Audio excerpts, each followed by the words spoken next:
ఆవిడ బొమ్మల పెళ్ళిళ్ళు చెయ్యడం అక్కడ కాదు. ఆ తల్లి ఇక్కడ కూడా చేసే పని అదే. అమ్మవారి అనుగ్రహం కలిగితే ఆడపిల్లకి 2 లక్షణములు కలుగుతాయి అని. అందుకే ఆడపిల్ల అని పిలుస్తారు. ఆడపిల్ల అంటే ఈడ పుట్టింది, కానీ ఈ పిల్ల ఇక్కడ ఉండడానికి ఉన్న పిల్ల కాదు. ఈ పిల్ల వేరొక చోట పెరగడానికి ఇక్కడ పుట్టింది.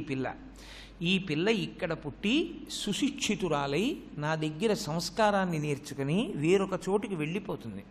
ఇంటి పేరు మార్చేసుకుంటుంది, వంశం పేరు మారిపోతుంది, గోత్రం మారిపోతుంది. ఆమె కడుపున పుట్టినటువంటి బిడ్డడు వేరొక గోత్రానికి వేరొక ఇంటి పేరుకి వారసుడవుతాడు. కాబట్టి ఆ పిల్ల ఈడపిల్ల కాదు, ఈడ పుట్టిందంతే, కానీ ఆడపిల్ల. ఆడపిల్ల అన్న మాటలోనే ఆమె జీవితమునకు సార్థకత ఎప్పుడు అంటే ఆమెకి మొట్టమొదట జరగవలసినటువంటిది వివాహ సంస్కారం. వివాహము అయితేనే ఆడపిల్లకి కానీ ఆడపిల్లల్ని కన్న తల్లిదండ్రులకు కానీ మనసు ఊరటగా ఉంటుంది. అంటే ఏమంటే మగవాళ్ళకి అలా ఉండదా అని మీరు అంటారేమో. వాళ్ళ విషయంలో ఒక మినహాయింపు ఉంది. బ్రహ్మచర్యమునందు ఉండి అక్కడ నుండే అరిషడ్వర్గములను గెలిచి సన్యసించినటువంటి మహాపురుషులు కొంతమంది ఉంటారు. బ్రహ్మచర్యము నుండి సాధన యందు ఉండిపోయిన వారు కొంతమంది ఉంటారు. కానీ ఆడవారి విషయంలో అటువంటి నియమం వర్తించదు. కాబట్టి ఇక్కడ ఉన్న పిల్ల ఈ గోత్రంతో ఈ ఇంటి పేరుతో ఇక్కడే ఉండిపోయింది అనుకోండి, అది ఆ పిల్లకి అవమానం, ఆ పిల్లని కన్నటువంటి తల్లిదండ్రులకి బరువుగా ఉంటుంది. ఒక వయసు వచ్చిన తర్వాత ఆ పిల్ల వేరొక మెట్టినింటికి వెళ్ళిపోతేనే అందం, అప్పుడే పరిపూర్ణత జీవితానికి. అందుకే ఆడపిల్ల జీవితంలో ఒక గీత గీసి 2గా వ్రతములు ఉంటాయి. ఒకటి వివాహపూర్వము చేసేటటువంటి వ్రతములు, రెండవది వివాహానంతరము చేసేటటువంటి వ్రతములు. వివాహపూర్వము వ్రతము దేనికి చేస్తారు అంటే భాగవతంలోనే ఒక చోట ప్రతిపాదన ఉంది. వ్రతము పాపమును దహించగలిగినటువంటి శక్తి కలిగి ఉంటుంది. అందుకని వ్రతం చేస్తారు. వ్రతమాచరించాడు అంటారు. దేన్నైనా ఆయన అసిధారా వ్రతం అండి అంటారు. ఒక వ్రతం చేసినట్టు చేశాడండి అంటారు. వ్రతము అన్న సంకల్పం చేస్తే పాపములు దహింపబడతాయి. వివాహపూర్వం ఆడపిల్ల చేసేటటువంటి వ్రతాలు నోములు అన్నీ కూడా ఒక్కటే సంకల్పంతో చేస్తారు. ఇంకొక సంకల్పం ఉండదు వాటికి. అన్నీ దేనికి చేస్తారంటే యోగ్యుడైన దీర్ఘాయుష్మంతుడైన మంచి భర్త రావాలి అని చేస్తారు. ఆఖరికి అది గొబ్బిళ్ళు పెట్టినటువంటిదైనా సరే అంతే. గొబ్బిళ్ళు పెట్టి ప్రదక్షిణం చేసి పిల్ల పాట పాడినా కూడా అదే పాట, ఏదో మందార పువ్వంటి మొగుణ్ణియ్యవే అని పాట పాడతారు. ఎందుకంటే ఆమె అభ్యున్నతి, ఆమె మనశ్శాంతి దాని మీద ఆధారపడింది. అందుకని వివాహపూర్వం చేసే నోములు వ్రతాలు మంచి భర్తకి, వివాహానంతరము చేసే నోములు వ్రతాలు భర్త అభ్యున్నతికి. మరి తన కొరకు ఏమీ లేదు. మరి నీకేం వద్దా?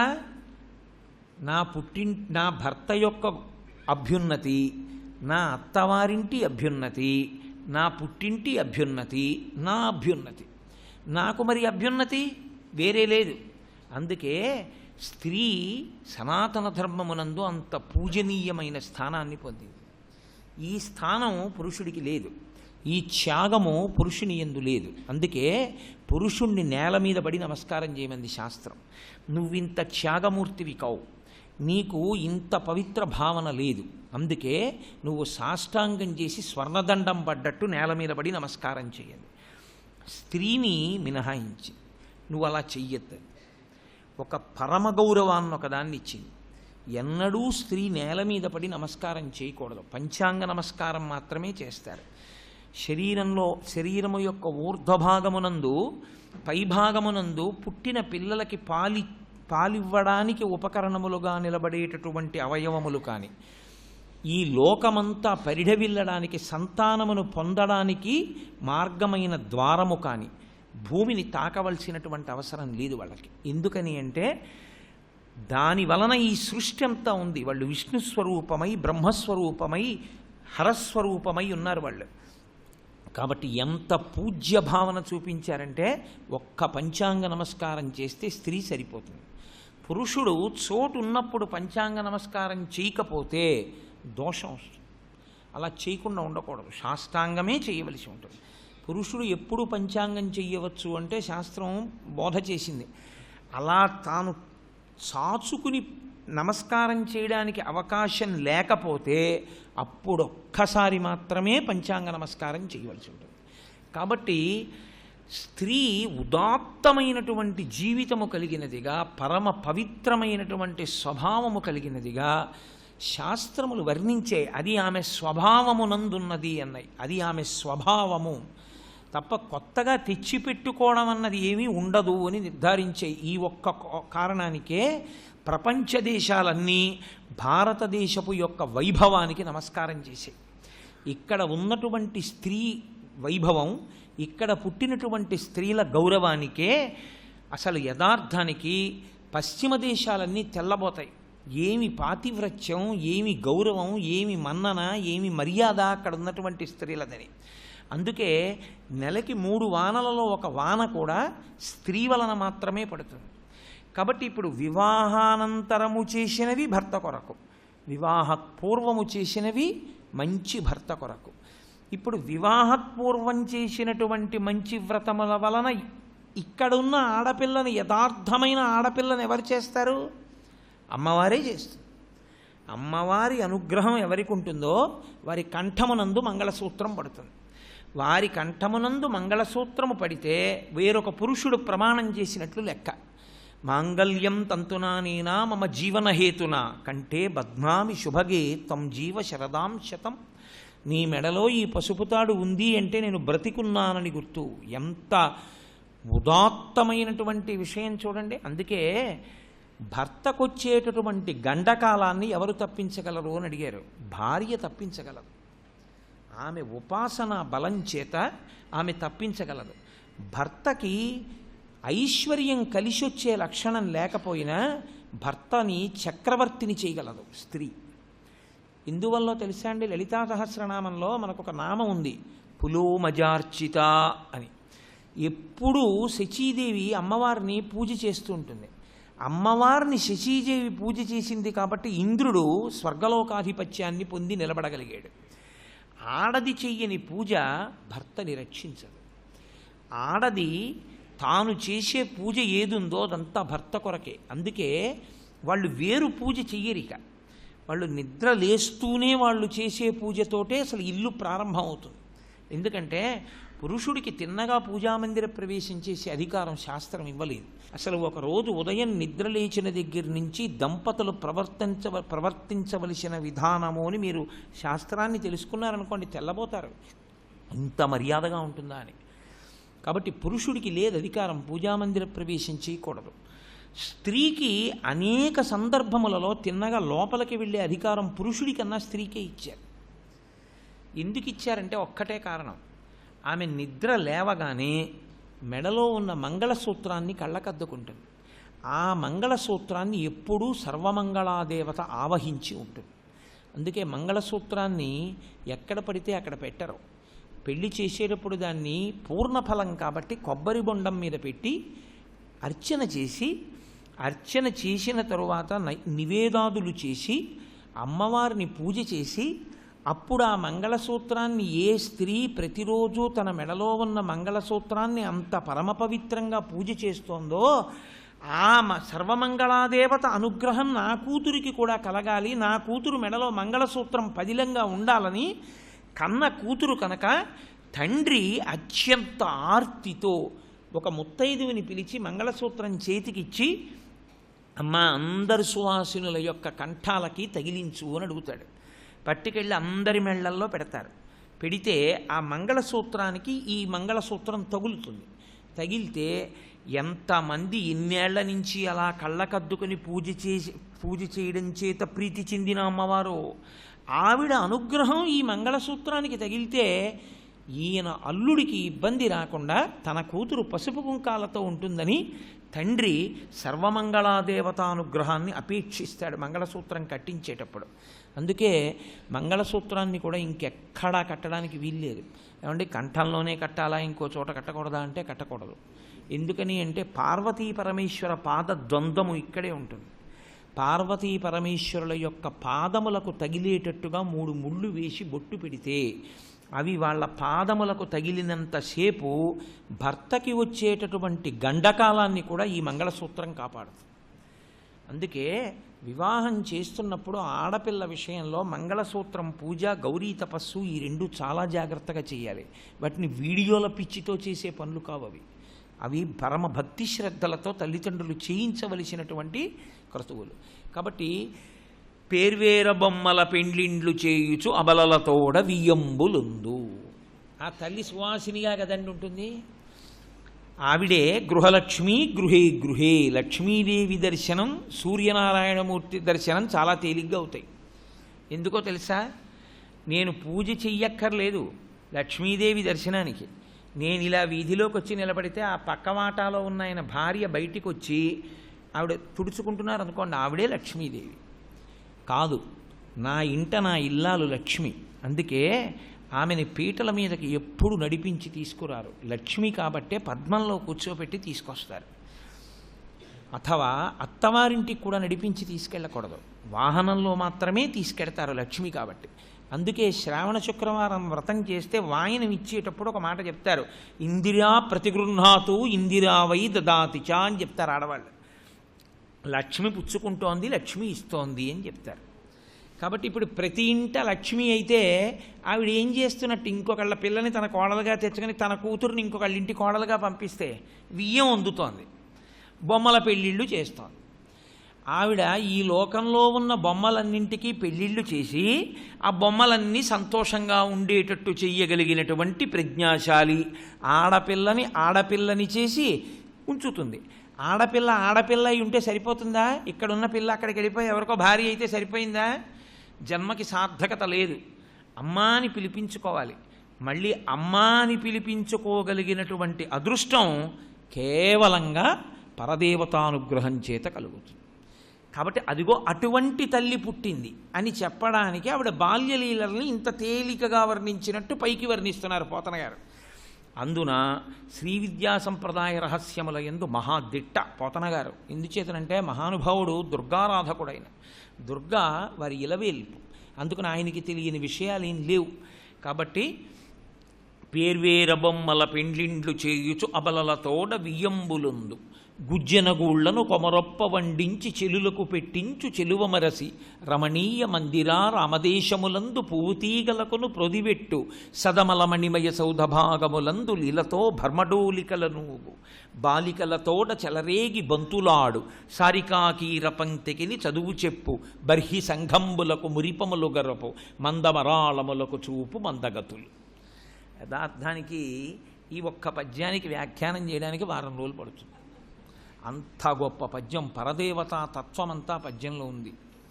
ఆ తల్లి పూతీగల్ని అందంగా పెంచుతూ ఉంటుంది, చిలుకలకి పలుకులు నేర్పుతుంటుంది. ఆవిడ ఎక్కడ ఎవరు ఏ విషయాన్నైనా మాట్లాడగలిగినటువంటి ప్రజ్ఞ పొంది ఉన్నాడన్నా, ధారణ ఎందు నిలబెట్టుకోగలుగుతున్నాడు అన్నా ఆ శక్తి అంతా అమ్మవారి అనుగ్రహమే.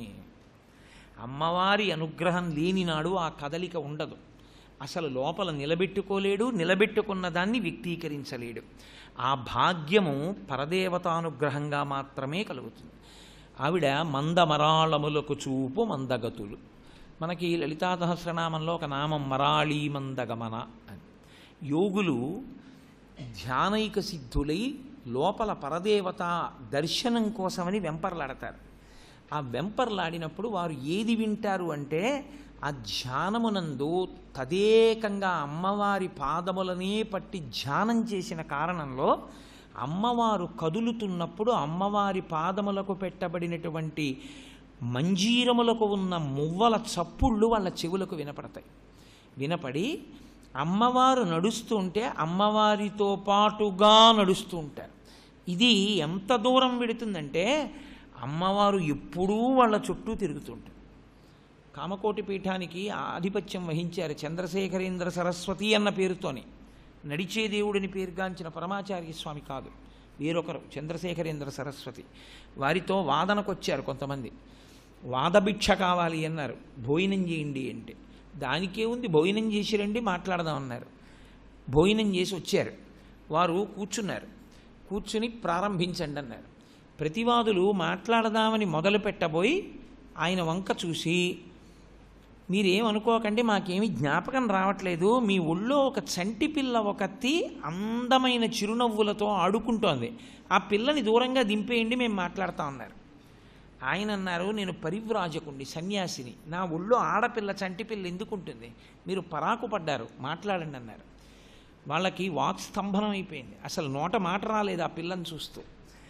ఆఖరికి వాళ్ళు మీ ఒళ్ళో పిల్ల ఉందన్నారు. ఆఖరికి చంద్రశేఖరేంద్ర సరస్వతి స్వామి వారు చెప్పారు, ఆమె నేను నిరంతరము ధ్యానమునందు దర్శనము చేసే కామాక్షి, ఆ తల్లి బాలాస్వరూపిణి అయి పడుకునుంది, ఆమె సర్వదా నన్ను కాపాడుతుంటుంది. ఆమెని చూసేటప్పటికి, ఆ చిరునవ్వు చూసేటప్పటికి ప్రతిపక్షం వాళ్ళకి అసలు నోట మాట రాలేదు. అంటే అమ్మవారు అంత అనుగ్రహిస్తుంది.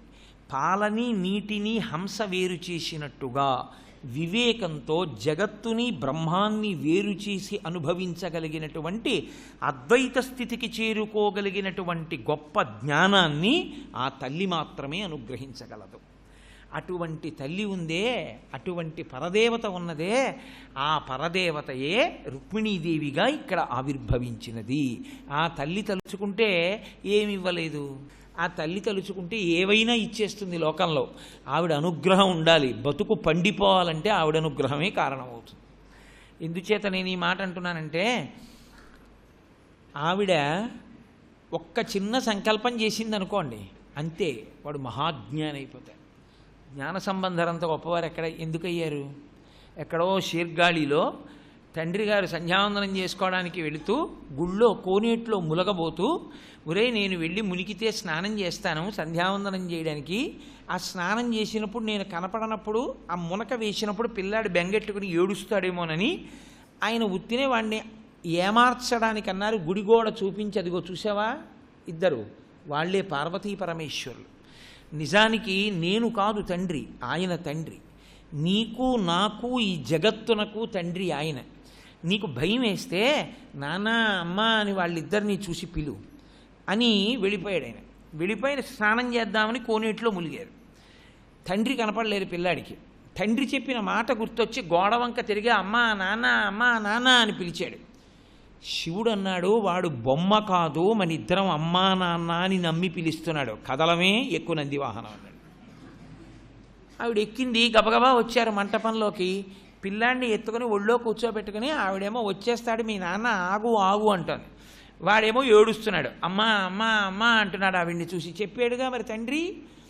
పరమేశ్వరుడు అన్నాడు, ఏమిటి పిల్లాడి ఏడుస్తుంటే అలా చూస్తూ మాట్లాడతావే, 3 లోకములను కన్న తల్లివి నీకు తెలియదు, పాలి అన్నాడు. ఆవిడంది, ఏమిటో తేలిగ్గా చెప్తున్నారు పాలిమ్మని, నేను పాలిస్తే మీరెవరో తెలుస్తుందండి. అంటే శివుడు అర్థమైపోతాడు. శివుడు అర్థమైపోయాడంటే శివుడు అయిపోతాడు, అంటే మోక్షాన్ని పొందుతాడు, జ్ఞానం వస్తుంది. ఆయన అన్నాడు, నేను తెలియడమో ఇంకోటో, తల్లివి కదూ పాలి అన్నారు. అంతే. ఆవిడ స్తన్యం ఇచ్చింది. ద్రవిడ శిశువు అన్నారు శంకర భగవత్పాదులు. అంతే. తండ్రి లేచి వచ్చేస్తున్నాడు. వీళ్ళిద్దరు అంతర్ధానం అయ్యారు. నోటికి పాలు అంటుకుని ఉన్నాయి. ధూర్తుడా, పాలెక్కడివిరా నీకు, ఎవరి పాలు తాగావన్నాడు తండ్రి. ఆ పిల్లాడేం మాట్లాడలేదు. ఎత్తుకుని గుళ్ళోకి ఎడుతున్నాడు తండ్రి. వీడు చేతులు మోగిస్తూ చప్పట్లు చరుస్తూ పత్తికాలు పాడాడు. పాడితే వాడి చేతులు కందిపోతున్నాయని పార్వతీ పరమేశ్వరులు పైనుంచి బంగారు తాళాలు విడిచిపెట్టారు. ఆ జ్ఞాన సంబంధర్ చిన్న పిల్లవాడిగా ఉండగా ఏదైనా క్షేత్రానికి ఎడుతుంటే పార్వతీ పరమేశ్వరులు దేవాలయ పాలక మండలి వారికి ఆవహించి సాక్షాత్తు బాలశివుడు వస్తున్నాడు, నేను ఎక్కే పల్లకి, నాకు పట్టే ఛత్రం, నాకు వేసే చామరం ఎదురు పంపించి ఎక్కించి తీసుకురండి అని చెప్పేవాడు. అంతటి మహనీయుడయ్యాడు. అమ్మవారి అనుగ్రహం కానీ లభించిందా ఎంతసేపు. కాళిదాసు గారు ఎంత గొప్పవాడయ్యాడు. క్రోధభట్టారకుడన్న పేరు కలిగిన దుర్వాసో మహర్షి ఎంత గొప్పవారయ్యారు. ఒక్కసారి లక్ష్మీ కటాక్షం కలిగిన దరిద్ర బ్రాహ్మణి కేరళ దేశంలో ఎంత గొప్ప తల్లి అయింది. కాబట్టి ఆ తల్లి అనుగ్రహించాలి, కానీ లోకమునందు వివేకము, జగత్తుని బ్రహ్మాన్ని వేరు చేసి చూడగలిగినటువంటి శక్తి, బ్రహ్మమును అనుభవించి బ్రహ్మముగా నిలబడగలిగినటువంటి స్థితి కూడా ఆవిర్భవిస్తుంది. అందుకని ఆ తల్లి మందమరాళములకు చూపు మందగతులు, ఆమె హంసలకు నడకలు నేర్పింది అన్నారు. అంటే అంత అందమైన నడక కలిగిన తల్లి అని. ఎంత అందమైన నడకలంటే వాల్మీకి రామాయణంలో లేదు, కానీ అమ్మవారి నడకల గురించి ఒక మాట చెప్తుంటారు. సీతారామలక్ష్మణులు అరణ్యానికి వచ్చినటువంటి కొత్తల్లో హంసలన్నీ నడవడం మానేసి నీరసంగా అన్నిటికీ కలిపి సామూహికంగా ఏదో అనారోగ్యం వచ్చినట్టుగా బట్టలు పిడిచి తెల్లటి బట్టలు ముద్దలు పెట్టినట్టుగా ఆముక్తమాల్యతలో కృష్ణదేవరాయల వారు వర్ణించినట్టు ఓ చోటుకి వెళ్ళి పడుకునున్నాయిట. ఎవరో అడిగారట, మా నడక అంత గొప్ప నడక ఉండదని ఎప్పుడూ మీరు నడుస్తూ ఉంటారు కదా, అలాంటిది ఇవాళ నడవడం మానేసి అలా పడుకున్నారే మీ అందరూ, ఎవరూ నడవట్లేదే అని అడిగారట.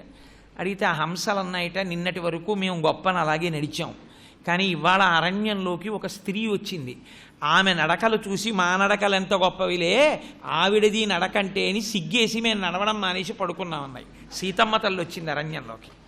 సీతమ్మ తల్లి నడక అంటే హంస నడక కన్నా గొప్ప నడక. అందుకని మందమరాళములకు చూపు మందగతులు, అంత గొప్ప తల్లి. ఇప్పుడు చెప్పకుండా చెప్తున్నారు, వచ్చినటువంటిది రుక్మిణి. రుక్మిణి అంటే సాక్షాత్ ఆదిలక్ష్మి ప్రభవించింది ఆ ఇంట్లో. ఏ ఇంట ఆడపిల్ల ఉన్నా ఆదిలక్ష్మి. ఆ ఒక్క భీష్మకుడి ఇంట్లోనే కాదు, ఏ ఇంట్లో ఆడపిల్ల ఉన్నా ఆమె మహాలక్ష్మీ స్వరూపమే. అందుకే ఆడపిల్లని ఎప్పుడూ ధూర్తతనంగా సంబోధించడం కానీ, ఆడపిల్లని ఎప్పుడూ నిందించడం కానీ, ఆడపిల్లని నోటి వెంట అనరానటువంటి నిందావాక్యాలు పలకడం కానీ ఎప్పుడూ చేయకూడదు. ఆమెని బాలగా అమ్మవారు ఆవహిస్తుంది. ఆమె లక్ష్మీస్వరూపిణి అయి ఇంట తిరుగాడుతుంటుంది. ఆ పిల్ల ఎన్నాళ్ళు ఉంటుంది? ఓ 18 ఏళ్ళో 20 ఏళ్ళో ఉంటుంది ఇంట్లో. ఆ తర్వాత వేరొక అయ్యి ఇంటికి ఇచ్చేసిన తర్వాత, అమ్మ ఒక్క వారం రోజులు రావే అంటే, నాన్నగారండి ఆయనకి వంట రాదు కదండి అంటుంది. కాబట్టి తండ్రికి జీవితంలో అత్యంత మధురాతి మధురమైనటువంటి స్మరణ, స్మృతి ఏదైనా ఉంటే తన కడుపున పుట్టిన ఆడపిల్లతో తను ప్రేమతో సంతోషంగా గడిపిన రోజులు ఏ ఉన్నాయో అవే సంతోషంగా ఉంటాయి తప్ప. అందుకే ఆడపిల్లని ఎప్పుడు నింద చేయకూడదు, ఆడపిల్లని పరమ ప్రేమగా చూడవలసి ఉంటుంది. కాబట్టి లక్ష్మీదేవి రుక్మిణిగా ఆవిర్భవించింది. ఇది భీష్మకుడు సంతోషించాడు, ఆయన మంచివాడు. భీష్మకుడు ఇంటికి ఎప్పుడూ భగవద్భక్తులు వస్తూ ఉండేవారు. భగవద్భక్తులు వస్తే ఏం మాట్లాడతారు? కొత్తగా ఏ సినిమా వచ్చింది, ఇవన్నీ వాళ్ళకెందుకు? ఎప్పుడూ ఈశ్వరుడు గురించే మాట్లాడుతుంటారు. అందున ఇప్పుడు అవతారంగా ఈశ్వరుడు ఎక్కడ ఆవిర్భవించాడో తెలుసుకుని వాళ్ళు భగవత్ కథాశ్రవణము చేత పొంగిపోతుంటారు, ఎప్పుడూ ఆ విశేషాలు చెప్పుకుంటూ ఉంటారు. కాబట్టి వాళ్ళు కూడా వచ్చినటువంటి భక్తులు శ్రీకృష్ణ పరమాత్మ, ఆయన చిన్నతనం, ఆయన పూతనా సంహారం, శకటాసుర భంజనం, తృణావర్తోపాఖ్యానం, ఆయన కాళీయమర్దనం చేయడం, ఈ విశేషాలన్నీ చెప్తూ ఉండేవారు. భీష్మకుడు ఎంతో సంతోషంగా వింటూ ఉండేవాడు. సర్వం శ్రీ ఉమామహేశ్వర పరబ్రహ్మార్పణమస్తు. స్వస్తి.